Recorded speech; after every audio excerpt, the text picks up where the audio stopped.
This last video is going to cover exponential growth and decay models from word problems. So first, just to run through kind of the definitions here. So for growth, we've seen that the b value has to be greater than 1. And then the b value is representing the growth factor. So when we look at some word problems in a moment, it's going to tell us about a percentage increase because of growth, right? Increase means it is growing. That is known as the value r, and we're usually going to write it as a decimal. We might see it as a fraction. So this rate of increase, or the growth factor, that's what it's called. So when we write it in the equation for exponential growth, we're going to write the b value as 1 plus this r.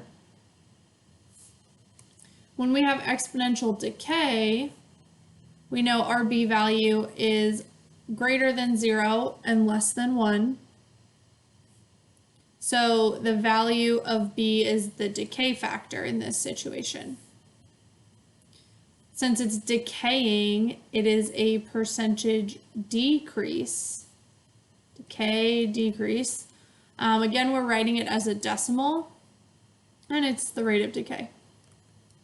So usually it's a negative quantity. So we can think of it as like negative r, 1 plus negative r, which is going to end up looking like 1 minus r. So this is what our equations are going to look like. We still have this a value, and then this is now our b value. So rather than just being one number like we have seen, 1 plus r is going to be replacing that b value because of the percentage increase or decrease. And then you'll see that the variable up here, instead of x, has changed to t, because these are going to be talking about time periods. So let's look at that in the context of an example. So this example says you buy a savings bond for $25 that pays a yearly interest rate of 4.2%. So it says pays, you're getting this, like it's added to the overall account. So this is going to be growth because it's increasing, right? If you're getting more money. So let's write an exponential model which indicates the value of the savings bond A of t after t years. So we write A of t equals, all right, our A value. So the lowercase a value, remember we said a while ago, is that initial value.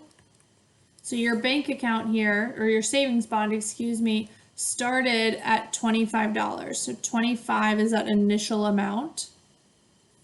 And then this is the percent increase, 4.2%. So we just want to make sure we're taking that percentage and changing it to a decimal. So I know you already see a decimal point in the percentage, but we need to convert that out of 100. So you could type in your calculator 4.2 divided by 100, and we get the decimal 0.042. So in my equation, I would write 1 plus 0.042, and then t is staying as t because that's going to represent various times. So this is our exponential model. Now there is a specific question. So it says, what will the savings bond be worth after 15 years? So this is a time, meaning it's the t value. So what I can do is rewrite my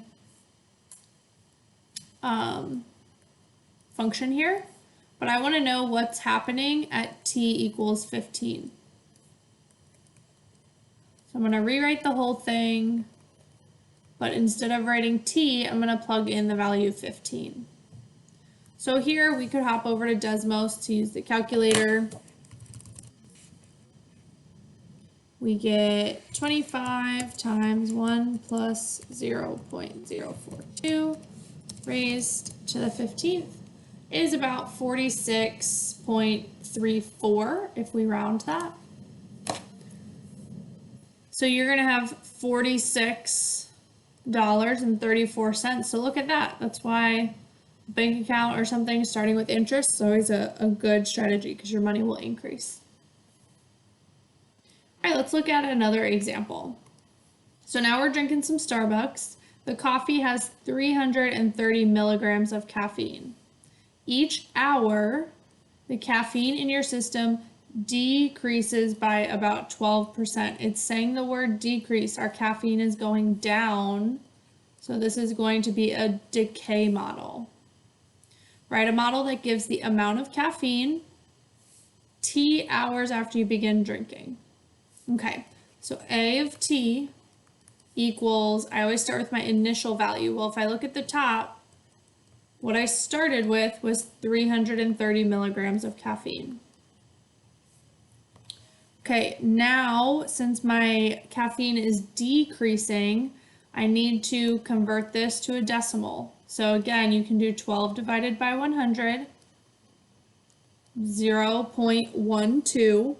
And so we write that as 1 minus 0.12. Since it's a decrease, it's negative 12% it's pulling your caffeine level down. And then it's raised to the T power. So this is our model. And then it says how much caffeine remains in your system after 4 hours. So we would just plug in 4 for T. So I'm just rewriting my whole function and I'm plugging in 4 for T. And again, we can use Desmos to help us with this. If I click back to Desmos, I have 330 times 1 minus 0.12 raised to 4. 197.90 if we round that.